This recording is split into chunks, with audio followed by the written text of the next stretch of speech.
네, 안녕하십니까. 예, 처음 뵙겠습니다. 남필상 전문가라고 합니다. 네, 오늘 퀀트라는 그 분석 기법에 대해서 말씀드릴 텐데요. 퀀트 먼저 목차를 잠깐 보시면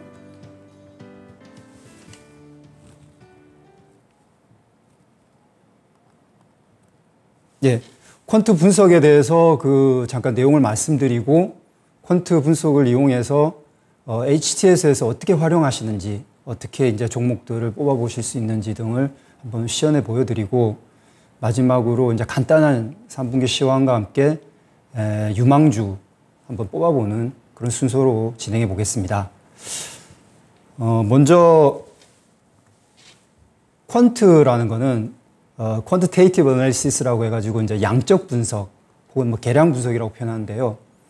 그러니까 쉽게 얘기하면 숫자로 표현할 수 있는 그런 모든 분석 방법론입니다. 그러니까 이제 재무제표는 숫자로 되어 있잖아요. 그래서 이제 숫자로만 분석의 대상을 삼는 거고요.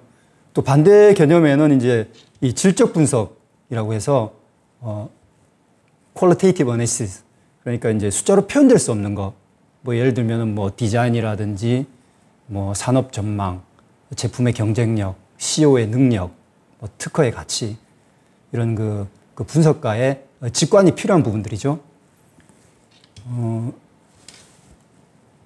이 퀀트를 하는 이유는요, 애널리스트가 직관을 통해서 분석했을 경우에 편향된 어떤 그 분석이 나올 수 있거든요. 그 이제 주관이 개입되는 거죠. 근데 순수하게 숫자를 대상으로만 분석했을 경우에는 그런 주관을 배제할 수 있다는 장점이 있습니다. 그러니까 재무 데이터를 활용해서 분석을 하고 그 데이터는 객관적인 데이터이기 때문에 객관적인 결과물을 얻을 수 있다는 거죠. 또 하나의 퀀트의 장점은 숫자로만 분석을 하기 때문에 따로 뭐 기업 탐방이라든지 뭐 시장 조사 이런 거 외부 활동을 안 해도 된다는 것도 장점이 있습니다. 그리고 또 하나는 개인과 기관의 분석 수준만 같다 그러면은 질적인 차이가 없어요. 왜냐하면 재무 데이터는 같잖아요. 그리고 뭐 재무 데이터만 사용하는 게 아니라 이제 매크로 데이터도 사용하는데 뭐 금리라든지 환율이라든지 그런 것들도 시장에서 나와 있는 객관적인 지표를 사용하기 때문에 분석의 어떤 수준만 같다 그러면은 개인과 기관의 결과물이 차이가 날 이유가 없죠. 그런데 이제 또 단점도 있습니다. 왜냐하면 이제 그런 재무 데이터 외에 직관이 필요한 부분들은 반영할 수가 없죠. 뭐 예를 들면은 제품의 경쟁력을 분석한다든지, 혹은 뭐 제품 디자인이 좋다, 뭐 브랜드 파워가 어떻다, 이런 것들은 분석의 대상으로 삼지 않기 때문에 오로지 숫자로 표현될 수 있는 데이터만으로 분석했을 경우에는 그런 것들이 반영되지 않을 수가 있죠.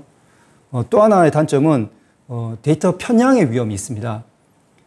예를 들면은 이제 회사에서 소위 그 마사지라고 하죠. 데이터 마사지. 뭐 이익을 좀 부풀려 보인다든지, 혹은 또 과소이익을 만든다든지, 뭐 비용을 어떻게 추정하느냐에 따라서 달라질 수 있을 거고요.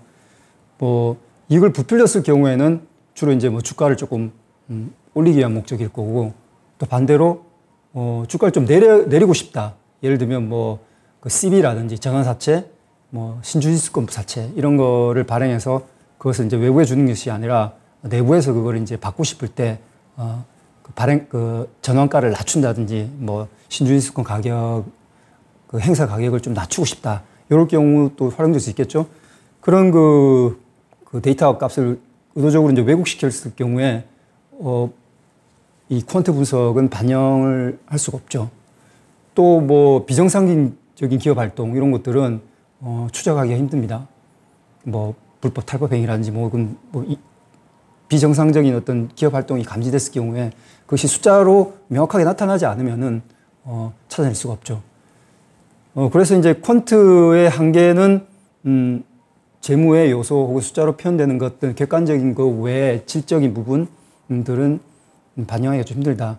하지만 개인이 오로지 숫자로만 분석했기 때문에 외부 활동이라든지 어떤 질적인 분석이 필요한 부분들을 배제하고 객관적인 결론을 얻을 수 있다. 분석가, 리포터 등에서 나오는 것들은 주관이 개입될 수 있으나 이거는 그런 것들이 배제될 수 있다는 장점이 있고, 또 기관과 개인의 차이가 없다는 그 아주 중요한 또 장점이 있습니다.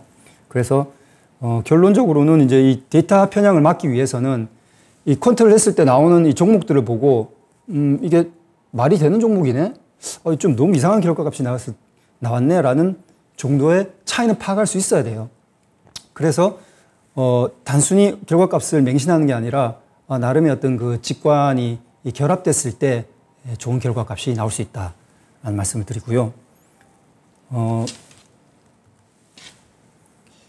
이제 퀀트라는 것에 대해서 말씀드렸고, 그 퀀트의 어떤 장단점을 말씀드렸고요.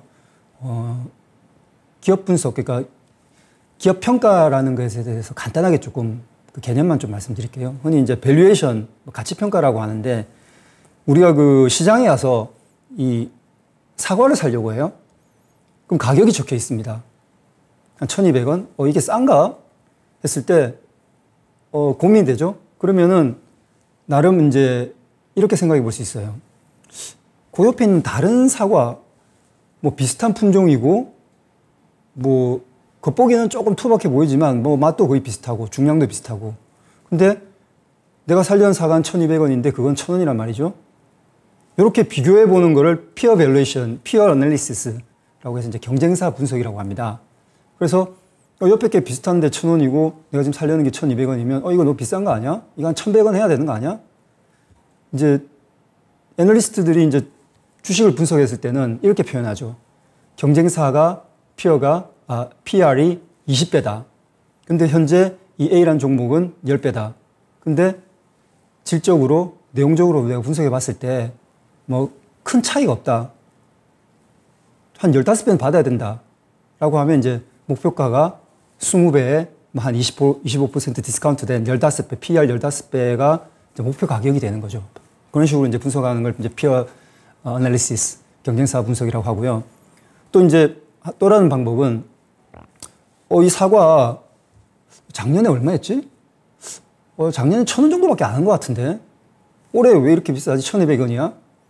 이렇게 이제 자신의 과거의 가격과 비교 분석하는 걸 이제 historical analysis, 역사적 분석이라고 하는데요. 이제 과거에 1,000원이었던 시절에 그 환경이 있겠죠. 1,000원 받았던. 근데 지금 환경을 내가 분석해 보니까 그렇게까지는 차이 날 거 아닌데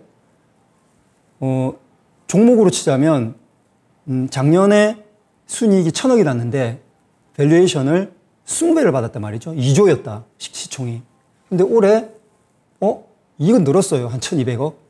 근데 시총은 한 1.2조 정도밖에 안 돼. PR 10배죠. 왜 그럴까?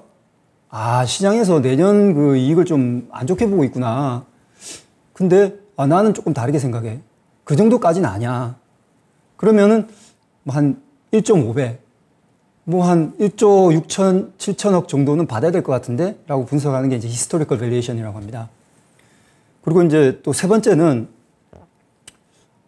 이 사과를 이렇게 조각조각 내가지고 팔면 어떡하지? 뭐 당장은 내가 이걸 1,200원 사서 안 먹고 조각 내서 팔면 한 1,500원은 받을 것 같은데? 이런 걸 이제 SOTP, Sum of the Parts Valuation이라고 하는데요. 그러니까 이제 이렇게 표시가 안 돼 있지? 예. 그러니까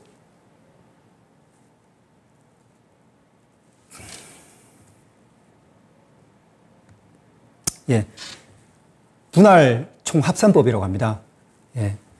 그래서 그 분할 총합산법 같은 경우에는 이제 LG화학이라든지 뭐 이렇게 여러 가지 사업부를 갖고 있는 경우 있잖아요. 뭐 삼성전자, LG전자, 뭐 전장사업부도 있고 전자사업부도 있고 이런 경우에는 통으로 쳐서 밸류에이션 했을 경우에는 각각의 사업부가 받아야 될 밸류에이션의 성격이 좀 달라요. 예를 들어서 뭐 2차 전지는 한 40배 주고 싶은데 그 안에 또 기존의 전통화학이 있단 말이죠. 이거는 한 12배, 12배만 줘야 돼. 그럼 섞으면 안 되잖아요. 이런 것들을 각각을 분석해서 이거 뭐 1조, 이거 2조, 3조 이런 식으로 해서 합치면 6조 이런 식으로 이제 분석하는 거죠. 이게 이제 마치 이제 사과를 조각내서 팔았을 때 가격을 합치는 것 같다라는 거고요. 그리고 네 번째는 이걸 내가 일단 사면 이걸 내가 먹든지 팔든지 이건 둘째 치고 매달 쿠폰을 찍어준대요. 그럼 그 쿠폰 가격을 가지고 계산을 해봐도 내가 이익 될 것 같은데? 요런 분석 방법을 이제 NPV, Net Present Value. 그러니까 이제, 우리말로 표현하면은 현금 흐름 현재 가치법이라고 한대요. 순현재 가치법. 무슨 얘기냐면, 쿠폰의 어떤 그 현금 흐름을 예를 들어서 이제 주식에서는 배당이라고 표현할 수 있거든요. 그래서 뭐 다른 요소들을 배제했을 때 이 주식을 내가 그냥 영구히 혹은 뭐 20년, 30년 갖고 그런다 그러면 배당을 받잖아요, 매년. 그럼 배당을 내년에 배당 받은, 그래서 뭐 100만 원을 배당 받았다. 근데 그게 현재 받은 100만 원하고 가치가 다르죠. 미래니까.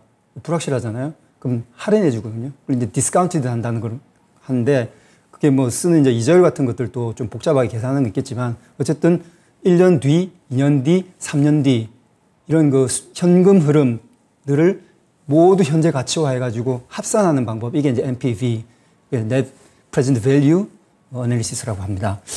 그래서 이제 보통 그 시장에 나온 리포트들은 크게 한 이 네 가지 방식으로 분석을 해서 표현한 게 대부분이고요. 뭐 이렇게 이제 개념만 조금 잠깐 말씀을 드렸고, 그래서 이제 죄송해요. 그럼 실제로 퀀트를 어떻게 적용하느냐? 이제 HTS에 가보면 보통 그 조건 검색이랑 화면이 다 있습니다. 그 키움 많이 쓰시니까 제가 키움으로 갖고 왔어요. 그 조건 검색에 이제 보면은 재무 분석이라는 게 있어요. 왼쪽에. 보면 주가 지표, 수익성 분석, 성장성 분석, 안정성 분석 해가지고 눌러보시면은 이렇게 쭉 지표들이 나옵니다. 그래서 뭐 더블 클릭하면 이렇게 오른쪽에 등록이 돼가지고 뭐 PER 뭐 10배 이상 이런 식으로 검색하면 아래 이제 종목들이 이렇게 뜨게 돼 있죠. 여러분들 이제 조건 검색 같은 거 한번 사용해 보셨는지 모르겠는데 일단 그 방법론은 사용하시는 방법론은 비슷하고요. 이 지표들을 제가 한번 그 어떻게 분류하는지 말씀드려 볼게요. 크게 이제 주가 지표, 수익성 지표, 그리고 성장성 지표, 안정성 지표 이렇게 네 가지 정도로 나뉩니다. 먼저 이 주가 지표라는 거는 간단하게 말씀드리면은 주가와 이익의 배수. 그러니까 이익이 1,000억 났는데 주가가 지금 1조다. 그럼 이제 10배의 가치를 받고 있는 거죠. 네. 그렇게 이제 주가가 현재 어떤 그 재무제표상의 지표와 비교를 했을 때 어떤가라는 그 관계를 표시하는 게 주가 지표라고 하고요. 뭐 PBR, 주가 북밸류. 그러니까 이제 자산 가치죠. 주가 자산 가치 비율. 이건 이제 매출, 세일즈, 주가 매출 비율, 캐시플로어, 주가 현금 흐름 비율, 그다음 뭐 이베 베타 등등이 있고, 그다음에 이제 수익성 지표라는 거는 이 회사의 이제 매출 한 단위당 수익이 얼마나 나느냐를 보는 거죠. 그러니까 뭐 매출이 1조가 났는데 영업이익이 1,000억이다. 그럼 영업이익률 10%. 이 회사 수익성은 10% 정도 되는구나. 보통 시장에서 뭐 10% 정도면 굉장히 양호한 거고 20% 이상 되는 것들은 굉장히 양호한 걸로 보죠. ROE 같은 경우에는 이제 투자자본 이익률이라고 해서 이제 이 회사의 최초에 그 납입된 자본금 대비해서 얼마나 이익이 났느냐, 뭐 ROA 자산 대비해서 이 레비뉴가 얼마나 났느냐를 보는 거고, 그 다음에 이제 성장성 지표라고 해가지고 요거는 회사가 얼마나 성장하느냐. 그러니까 이제 매출 증가율, 영업이익 증가율, 순이익 증가율, EPS 증가율 등등 증가율 통해서 이 회사가 얼마나 빠르게 성장하고 있는지를 볼 수 있는 겁니다. 그리고 이제 마지막으로 안정성 지표라고 해서 이건 이제 회사가 얼마나 안정적이냐. 예를 들면 뭐 부채 비율이 뭐 150% 이하다, 200% 이하다 이런 것. 또 유동 비율이라는 거는 이 회사의 유동성이 얼마나 되느냐, 그 유동 자금이 얼마나 되느냐 하는 거 보는 거고요. 그다음 이자 보상 비율은 이 회사가 갖고 있는 돈으로 현재 그 부채를 갚는 거와 비교해 봤을 때 어느 정도 되냐. 뭐 2배다 이러면 굉장히 안정적이다. 충분히 뭐 부채가 2번 돌아와도 막을 수 있는 거죠. 그래서 이제 크게는 주가 지표, 수익성 지표, 성장성 지표, 안정성 지표 이렇게 이제 네 가지 정도로 보실 수가 있고요.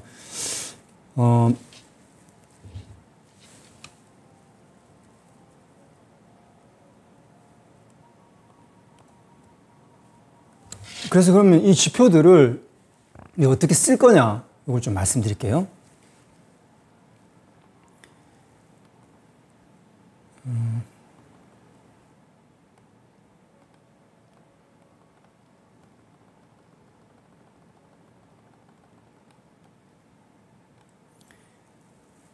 아까 보신 그 네 가지 영역의 지표가 있지 않습니까? 그거를, 한 개씩 뽑아내면 이제 복합형 지표라고 해서, 예를 들어서 뭐 주가 지표 쪽에서 PR 하나 뽑아내고, 그 다음에 이제 그 이익성 지표 중에서 영업이익률 하나 뽑아내고, 뭐, 성장성 지표에서 하나 뽑아내고, 안정성 지표에서 하나 뽑아내고, 이런 식으로 그냥 한 개씩 쭉쭉 뽑아내보는 거죠. 그러니까 얘가 이제 각 영역별의 그 특징을 이제 복합하는 걸 복합성 지표라고 하고, 이제 가치형이라는 것은, 재무지표상의 지표 대비해서 현재 주가가 싸냐라는 거 보는 거기 때문에, 기존에 있는 지표에다가, 주가 지표를 하나 정도 더 추가하는, 물론 뭐 4개, 5개 추가할 수도 있고요. 근데 너무 이제 많이 한다고 해서 좋은 건 아니기 때문에, 어쨌든 이런 식으로 하나씩, 2개씩, 뭐 3개 추가할 수도 있고, 그건 이제 하면서 보여드릴 텐데, 그 다음에 이제 안정성 지표라는 건 말 그대로 안정성 지표를 하나 더 추가하는, 네, 예를 들면 뭐 부채 비율에다가 이자 보상 비율을 하나 더 추가하는, 그리고 성장성 지표는 성장 지표를 하나 더, 이제, 지표의 숫자에 따라서 내가 좀 더 성장성 위주로 보고 싶다, 혹은 좀 안정성 위주로 보고 싶다, 라고 해서 이제 지표의 개수를 조절하는 거를 뭐 이렇게 조합한다라고 볼 수 있는데, 제가 한번 보여드리면,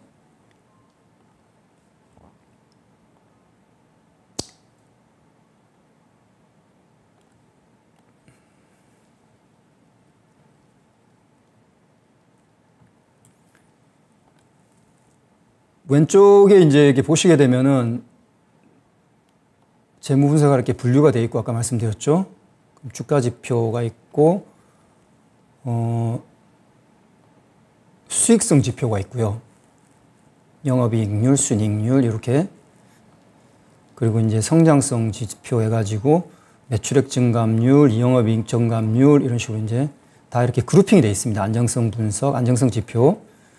그러면은 복합성으로 한번 구성해 보고 싶다. 예를 들면 그 뭐 PR 하나 넣고, 영업이익률 하나 넣고, 부채 비율 하나 넣고, 매출액 증감률 하나 넣었을 때 각각의 지표가 이렇게 등록이 되죠. 그러면은 각 지표의 설정 값을, 예를 들어서 뭐 PR 15배 이상 수정, 이렇게 이제 윗칸에다가 자기가 원하는 입력 값을 뭐 영업이익률 한 20% 이상 되는 기업 보고 싶다. 부채 비율은 뭐 한 150% 이하? 그리고 매출액 증감률 뭐 한 20% 이상. 이런 식으로 이제 그 지표의 상세 값을 설정한 다음에 여기 검색 버튼을 누르시면 이렇게 이제 결과값이 나옵니다. 그래서 결과값이 지금 몇 개가 나왔죠? 잠깐. 예, 42개가 나왔네요. 이 결과값을 보면서 이제 지표를 조정하는데, 예를 들어서 나는 한 2-3 종목밖에 갖고 싶지 않아. 운용을 안 해. 그럴 경우에는 결과값이 줄어들도록 지표를 좀 더 타이트하게, 예를 들어서 뭐 PR 같은 경우는 뭐 10배로 줄인다든지, 뭐 매출액 증가율을 뭐 25%로 바꾼다든지 한번 해볼까요? 매출액 증가율만 예를 들어서 뭐 한 30%로 바꾸면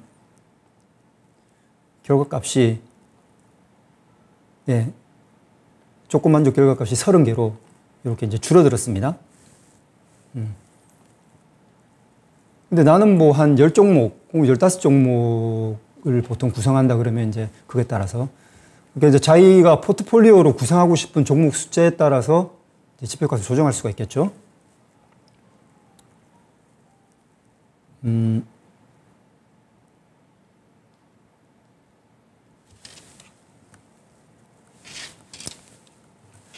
자, 그러면은 제가 이제 그 조건식을 제가 한번 미리 구성을 좀 해왔어요. 그래서 복합형이라고 해서 미리 이렇게 구성을 해놓으면 예, 이렇게 이제 미리 설정해 놓은 값이 뜨고 검색하면 그 복합형 지표에 대해서 이제 결과값이 뜨고요. 그래서 이제 자기가 원하는 조건을 미리 이렇게 만들어 놓고 가치형, 예, 이제 PBR 값을 하나 더 추가하는 거죠. 이렇게 해서 볼 수가 있고, 최근에 이제 성장주들이 많이 곽강받고 있지 않습니까? 그럴 경우에는 이제 이런 성장성 지표 같은 거, 키움이 보니까 좀 잘 돼 있는 게 여기, 아까 제가 처음에 설정한 값은 최근 결산기, 글자가 좀 작습니까? 예, 하여튼 뭐, 최근 결산기로도 볼 수 있고, 혹은 최근 그 4분기, 뭐, 예를 들면 뭐, 2002년 2분기부터 해서 2023년 1분기까지 실제 발표됐으니까 그렇게 4분기로 볼 수도 있고, 아니면 뭐, 3년간 평균 값으로 볼 수도 있고요. 이렇게 대표값을 설정할 수가 있고, 제가 이제, 미리 만들어 온 거 좀 소개해 드리려는 거는, 이익 주가 괴리 모형이라는 건데, 그러니까 쉽게 얘기하면은 이익은 늘어나는데 주가는 빠진 거, 이런 거 찾으면 굉장히 재밌겠죠. 뭐 EPS는 증가하는데 PR 값이 떨어졌다든지. 그래서 제가 이제 여기 이제 영업이익률 증가율이 이 최근 값으로 넘어오면서 증가하는 것, 그리고 그러면서 PR은 반대로 감소하는 거, 요걸 이제 이익주가 괴리 모델이라고 제가 이제 명령한 겁니다. 예를 든 거고. 그렇게 해서 이제 검색을 누르게 되면, 지금은 한 65개 정도 이제 러프하게 나오네요. 추출이 되는데, 뭐, 간단하게 이제 보시면은, 요거 하나 빠뜨렸네요, 제가. 그래서 이제 어떤 이런 결과값들이 나왔을 때 보고, 이게 말이 되네? 종목이 이상한데, 뭐 관리 종목이라든지 뭐 너무 좀, 듣보잡 종목이 나왔네. 이러면 이제 이 지표값에 대한 조정이 필요한 거고요. 또, 그래서 이제 이게 결과값이, 말이, 한번 볼까요? 그 복합형으로 하니까 뭐 DB 하이텍, 휴스틸, FNS 홀딩스 뭐 이런 것들이 나오네요. 대충 봤을 때는 말이 되는 것 같아요.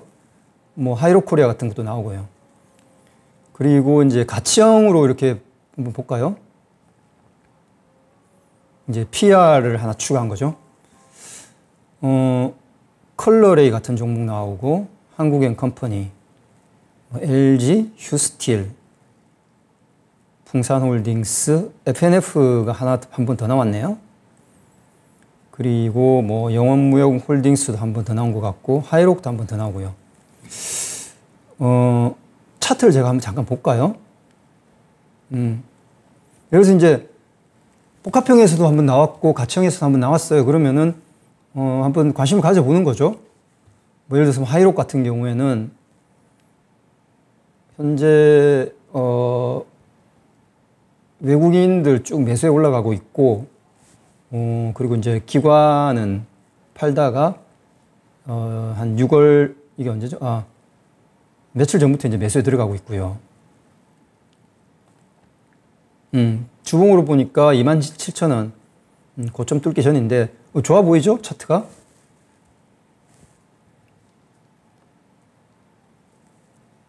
여기 이걸 떼야 되겠네. 예. 그래서 뭐 여기 보면 이제 거래량도 터졌다가 다시 한번 이렇게 뭐 올라오고 있고, 예. 월봉 한번 볼까요? 예. 쭉 거래량이 터지면서, 예. 지금 현재 그 조선업종, 조선기자재 나쁘지 않으니까 뭐 이런 종목이 아까 봤던 것 중에는 FNF 홀딩스도 있었죠. 여기도 지금 보시게 되면은 뭐 최근에 거래량이 괜찮고, 그죠? 여기 이제 거래량 터진 다음에 조금 물려서 볼게요. 거래량 줄고 있지만 이렇게 뭐 횡보하고 있고, 이제 이런 식으로 FNF 같은 경우에는 뭐 중국 쪽에 이제 내수시장 관련해가지고 또 좀 이슈가 됐고 지금 종목이기 때문에 종목을 보시면서 이게 나름 말이 된다 싶으면 이제 그 지표를 가지고 나온 리스트를 한번 다시 이제 쭉 돌려보는 거죠. 그러면서 내가 타겟팅된 종목으로 이제 심층 분석이 들어가는. 그래서 지금 현재 그 유망한 섹터하고 크로스 체킹도 해보고 또 해당 종목의 밸류에이션은 어떤지 그런 것들도 한번 보고요.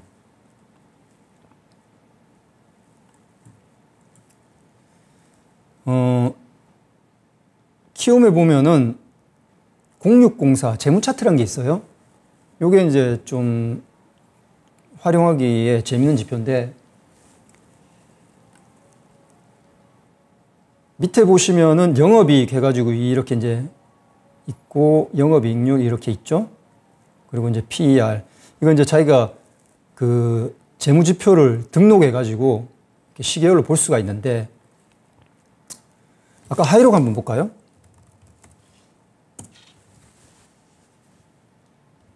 예. 이제 이렇게 영업이익이, 일단 영업이익률이 이렇게 빠지면서 주가가 내려오고, 그러면서 이제 여기 보면 PBR, EV 에비타죠. PBR은, 내려오는 시기에 오히려 조금 증가하고, PR은 증가하고 PBR은 감소하고 이런 모습을 보이다가 제가 말씀드리고 싶은 이 부분이에요. 보시게 되면은 이제 2018년부터 영업이익이 증가하죠. 영업이익률도 증가하고.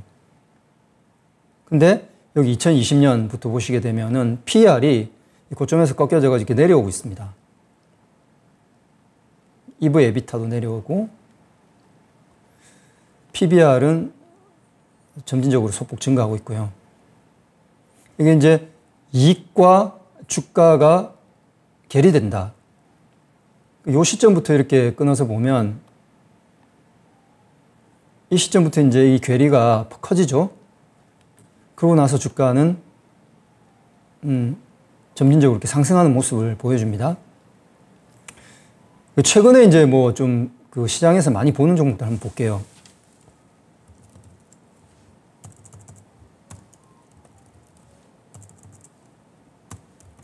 에코프로. 많이들 관심 있어 하시죠?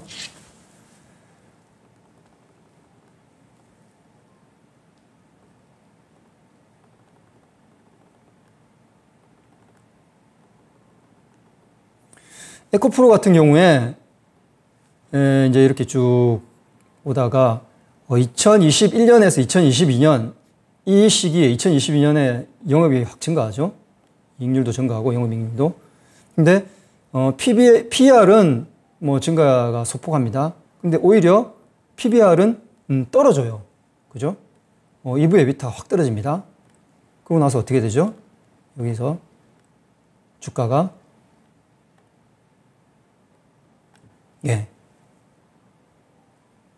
어떻죠? 회사의 근본적인 변화가 있는데 그게 주가 잘 반영이 안 되네?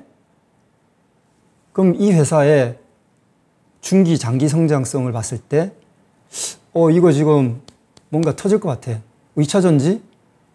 이제 관심을 갖고 깊게 분석 들어가 보는 거죠. 그러면서 제가 아까 말씀드렸죠. 퀀트는 숫자만 보고 분석하는 거기 때문에 그 한계가 있다. 하지만 반드시 직관, 영업,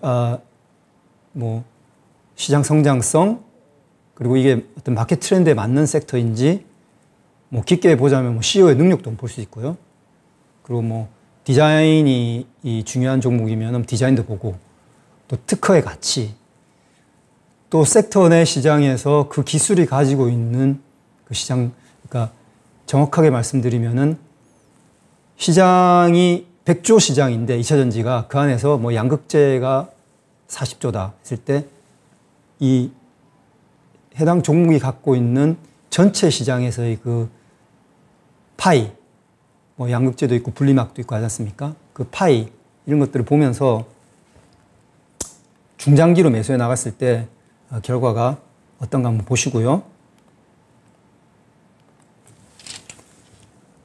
포스코홀딩스 있죠.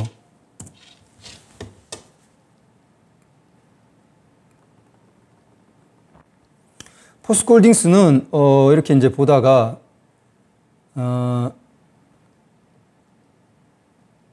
예, 이 시점이네요.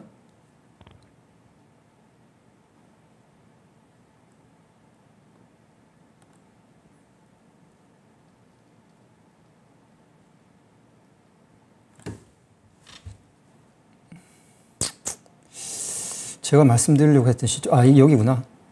여기.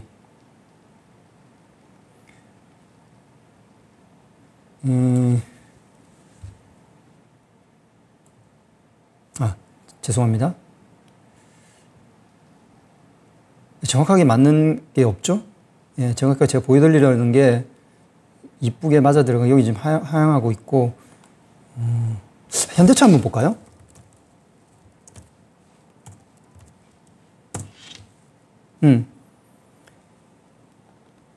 현대차가 보시면은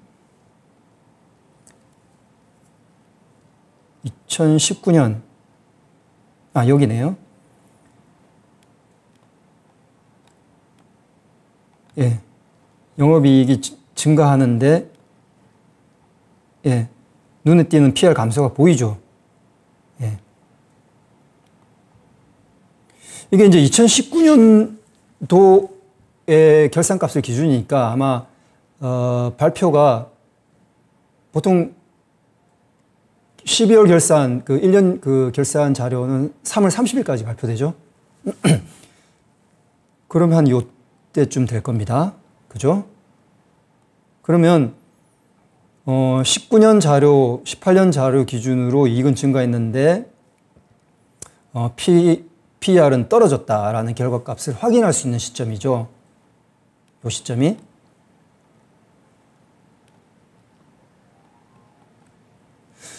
이렇게 이제 궁금해 하실 수가 있어요. 이미 반영된 거 아니냐. 재무제표 반영됐고, 이미 다 아는 수치고. 그럼 왜 퀀터 분석을 할까? 퀀터 분석의 유효성이 있을까? 근데 재미난 게 있어요. 퀀터 분석가들이 주장하는 부분인데, 실제 재무제표의 값이 그게 가치가 있다 없다는 분석가가 실제로 그 종목을 들여다보고 판단했을 때 아까 말씀드렸죠. 똑같은 종목에 대해서도 나는 이 회사가 경쟁사에 비해서 크게 떨어지지 않는다고 생각해.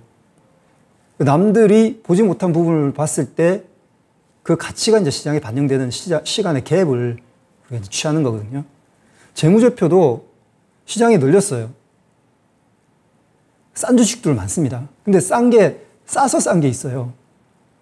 근데, 내가 퀀트 분석을 해봤는데, 현대차가, 이게 괴리가 생기네? 왜 그렇지? 내년도 실적에 대해서 안 좋게 보네? 근데 나는 조금 다른 것 같아.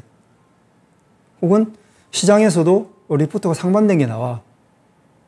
근데 좀 후자가 설득력이 있어. 이렇게 판단하는 과정을 거쳤을 때 매수. 이렇게 결정할 수가 있는 거죠. 또 다른 종목 한번 보면서 제가 말씀드리면,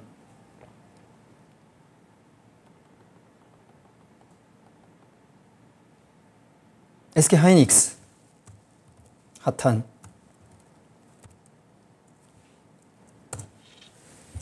예. 최근에 이제 뭐 반도체 시장에서 뜨고 있는데요.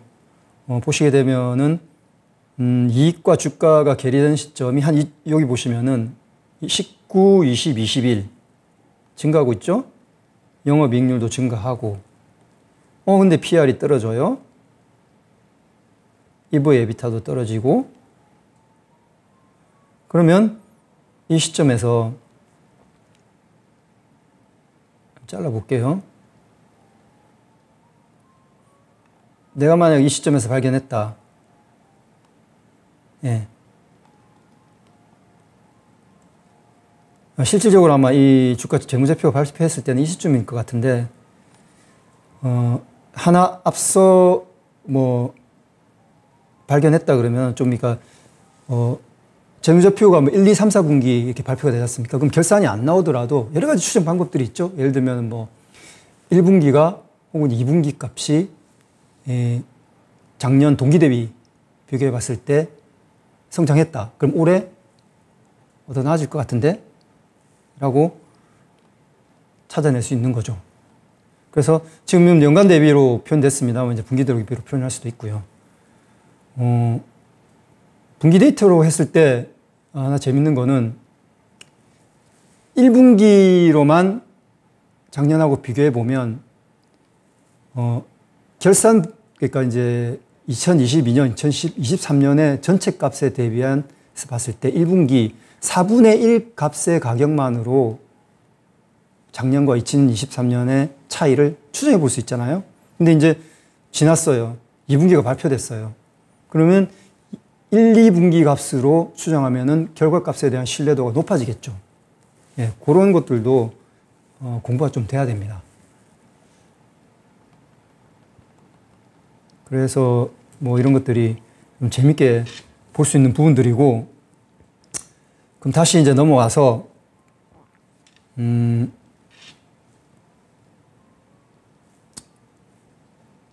제가 이제 주가 괴리 모형을 모델을 말씀드렸어요. 그래서 그러면 이제 한번 그 퀀트에 대해서 정리를 하고 이제 3분기 시황 간단하게 말씀드리면서 이제 결과값 한번 뽑아보는 그쪽으로 한번 넘어가 보겠습니다. 퀀트라는 것은 숫자로 표현하는 것을 대상으로 한다. 그래서 분석가의 주관을 배제시키는 장점이 있는 반면에 직관적인 분석, 결과값을 보고 나름 해석해서 그 수치를 PR을 15배에서 10배로 조정하는 이런 그 지표값의 조정이 필요하다. 그리고 내가 원하는 포트폴리오 구성값, 구성 종목수에 비례해서 결과값을 좀 조정하는 것도 좋다. 지표에는 크게 주가 지표, 수익성 지표, 성장성 지표, 안정성 지표가 있다. 그런 것들을 현재 시장의 트렌드에 맞게끔 또 내 성향에 맞게끔 조합해 볼 수 있다. 그리고 HTS에서 그런 것들을 미리 등록을 해놓고 나만의 추출하는 그 퀀트 애널리시스의 방법론들을 활용해 볼 수 있다는 거고요.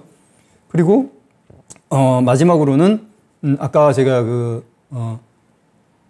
재무지표를 이제 일봉, 주봉하고 같이 볼 수 있는 그런 것들을 활용하시면서 이게 재무지표에 따라서 주가가 어떻게 반응하는지 이런 것들을 한번 분석해 보시는 거, 그걸 또 반드시 한번 해보시라고 말씀드리고요. 이제 대충 전체적으로 퀀트에 대한 개념하고 종목 뽑아보는 방법들 말씀드린 것 같아요. 그러면은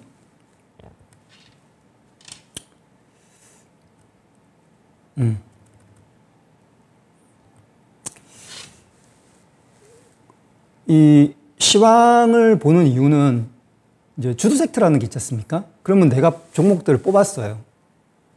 거기서 주도 섹터 외의 것들을 버리는 거죠. 지금 이제 많이 나오는 게 반도체, 2차 전지, 자동차. 지금 3분기 대체적으로 이제 기계 이런 것들 좋을 걸로 보이는데요. 이제 시장이 조금 지금 조정을 거쳤지 않습니까? 그 이제 대체적으로 이제 조정을 거친 후에 이제 지지점이 어딜 것이다 많은 얘기했었는데 오늘 60일선에서 그냥 바로 반등해 버렸어요. 이건 제 개인적인 이제 의견입니다만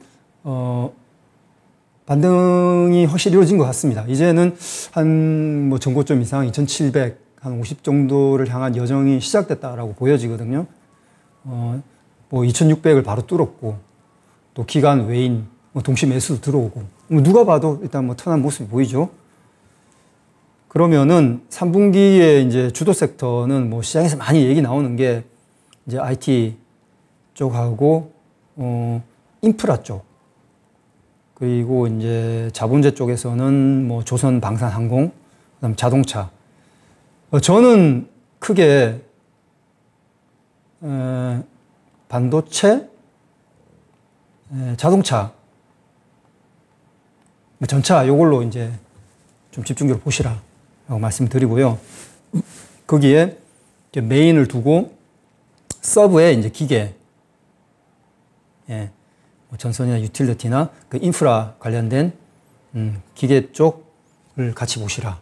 그리고 반도체를 이제 그 스테이트 라이트라고 그러죠. 이제 갖고 가는 주도주가 반도체 자동차가 치고 먼저 가면은 따라가는 어느 정도 구성을 안정성 있게 갖추기 위해서 인프라 쪽하고 조선 쪽 이렇게 갖다 붙이는 뭐 이런 쪽으로 아마 대부분 좀 많이 보실 것 같습니다.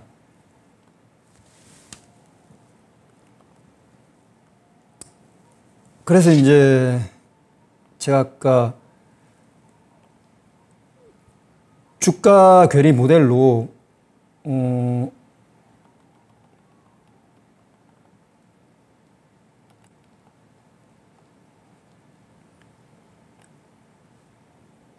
미리 이제 제가 만들어 왔는데 이렇게 뽑아 보면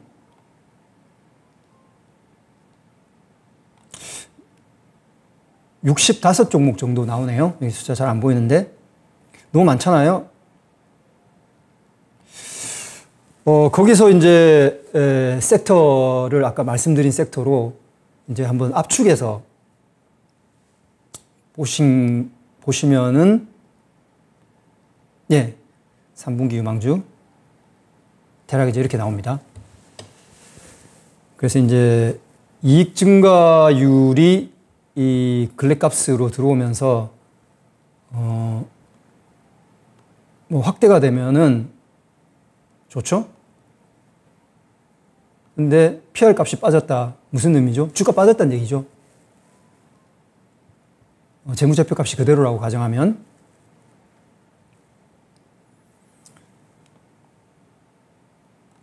뭐, 원 검색에서는 뭐 여러 가지 또 다른 종목들도 있었는데 다 아까 말씀드렸다시피 포스코 인터내셔널, 자본재 쪽의 상사, 인프라코어, 예, 이제 인프라 기계 쪽이죠. 휴캠스도 있고, 소재도 보이네요. 반도체. 대동은 이제 뭐 트랙터 농기계 뭐 이런 쪽이죠. 예, 이쪽, HB 테크놀로지 이쪽이 어딘가요? 제가 종목은 하나하나, 이게 아마 반도체인가? 2차 전지가 뭐 그쪽일 걸로 알고 있는데, 이 페인트, 전선, 이게 농약, 화학 소재 쪽이네요. 이게 이제 자동차. 그래서 제가 이제 시총으로 이렇게 쭉 배열을 세웠어요. 요거 차트 한번 볼게요. 차트 한번 보시겠습니다. 먼저,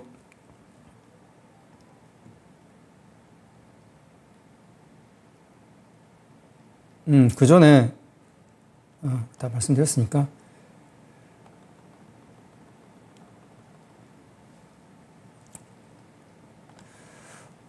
시황을 제가 아까 말씀드리다가 말았는데요.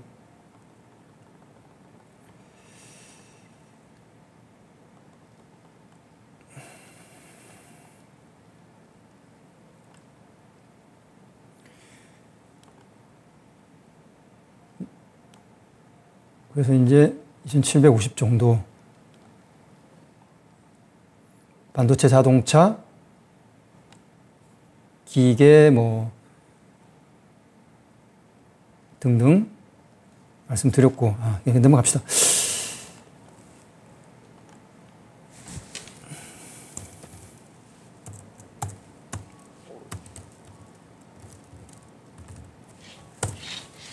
예, 제가 첫 방송이라 좀 이게 미리 좀 오리엔테이션이 안 돼가지고 죄송합니다. 네, 맨 시총 상위, 아까 맨 앞에 쓰는 종목이죠. 포스코 인터내셔널. 네, 뭐, 지금 시장 내에 그 주목을 받고 있고, 관심이 많은 종목입니다. 뭐, 이 거래량 보시게 되면은, 네, 거래량도 터진 다음에,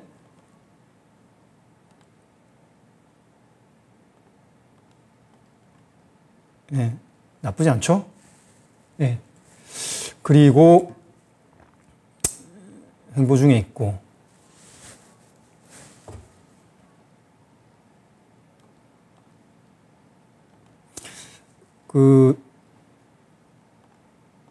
아까 이제 유망 3분기 괜찮아 보일 것으로 보이는, 네, 자본재 중에 이제 상사 파트 쪽 들어가기 때문에 제가 이 종목을 포함시켰고요.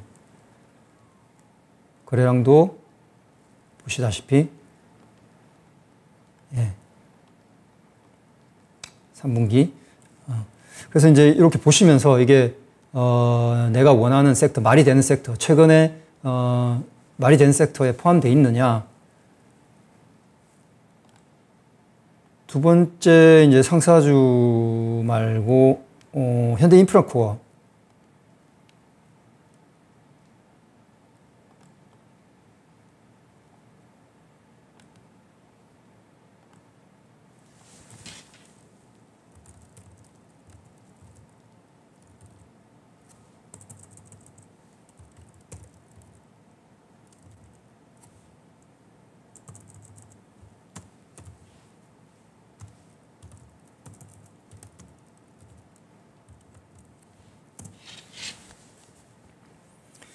인프라코어도 최근에 올라왔습니다. 뭐 기계주 관련해서 많이 언급되는 종목들이죠.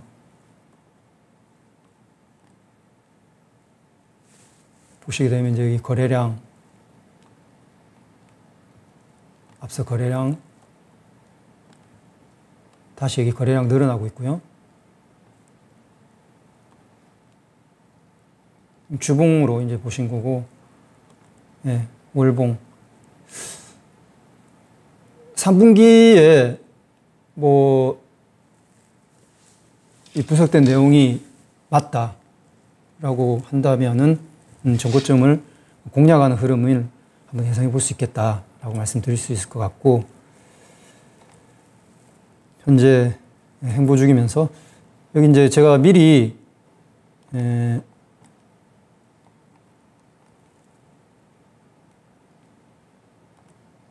외국인 보유 수량 이렇게 이제 증가하고 있죠. 뭐 이런 것도 같이 놓고 보시면은 여기 증가하고 있고, 네, 좋죠. 네, 양매수가 들어오고 있다. 그리고 주가는 현재 박스 행보 중이면서 이제 에너지를 모아가는. 그래서 이제 뭐 기술적 분석을 통해서 이제 매수 마켓 타이밍 잡으시면서 뭐 다른 뭐 수급 지표들도 같이 보시고, 그 다음에 이제 대동 한번 볼까요?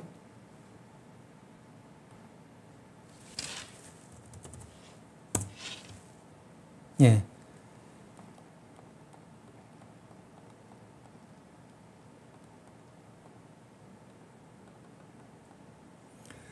대동도 지금 보시게 되면, 네, 박스권 행보, 거래량 증가, 외국인 증가, 기관, 여기가 언제죠? 차트 잘 안 보이네. 5월 저점부터 이렇게 쭉 매수한 다음 팔지 않고 있죠. 예.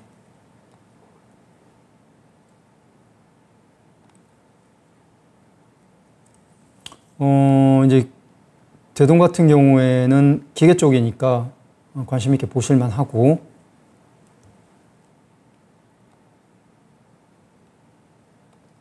이렇게 하는 거구나.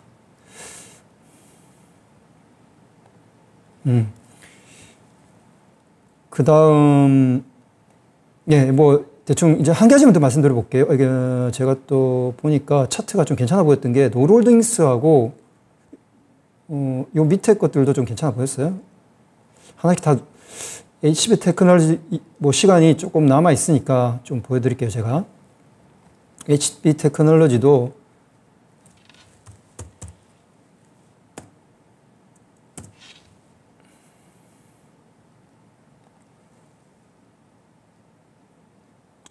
잠깐 볼까?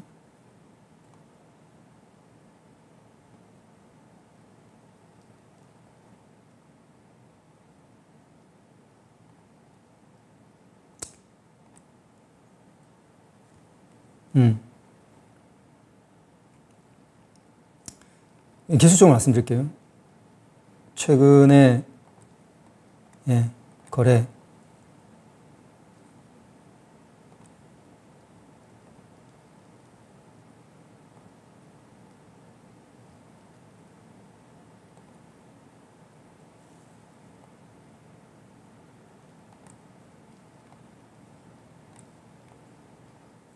좋죠? 예. 눌림목.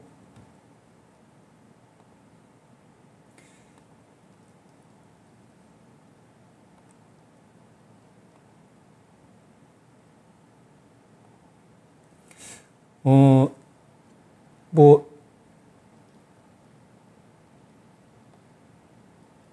수급은 조금 빠지고 있네요. 수급은 좀 빠지고 있는데, 이게 이제 시총이 크질 않아서 그런 것 같고요.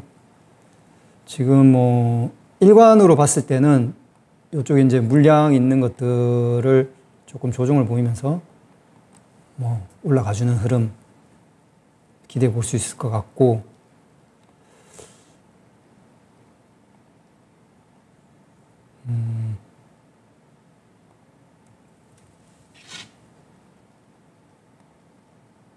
노르홀딩스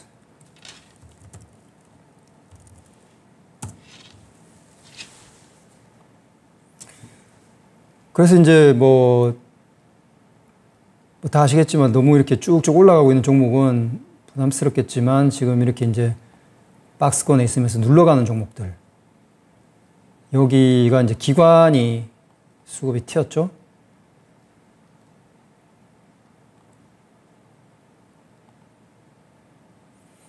여기 이제 장대 양봉과 함께 거래량이 좀 터진 다음에 거래량이 빠지지 뭐 없죠. 여기 보면 이제 거래량이 없고 그러니까 이제 밀고 올렸던 세력이 빠져나오지 않아 보이고요. 이렇게 이제 한번 물론 이제 여기 매물대 있으니까 뭐 이 정도에서 아마 조정을 또 받을 수 있을 저항이 좀 있을 것 같고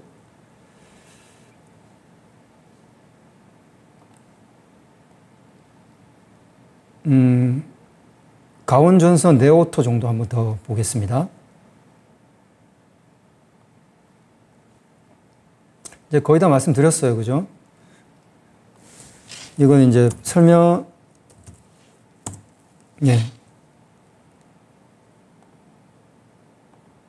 차트. 중요한 이제 뭐 거래 이렇게 보시고,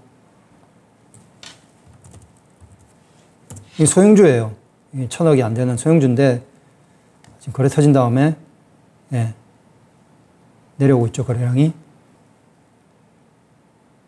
일봉으로 보면, 거래 있고, 지금 안 빠지면서 뭐, 거래가 없죠. 건전한 조정으로 해석해 볼 수 있겠다.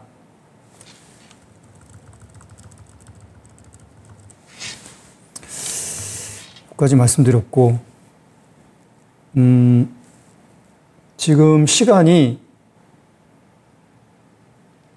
아직 좀 남았습니까? 3분기 유망주 한번 이렇게 쭉 제가 말씀드렸는데 한번 검토해 보시고요. 참고해 보시고, 윌리엄 오닐이라는 그 유명한 투자자 있죠? 그게 이제 캔슬링 모델이라는 거. 요걸 제가 이제 잠깐 시간이 남았으니까 좀 소개를 드릴게요.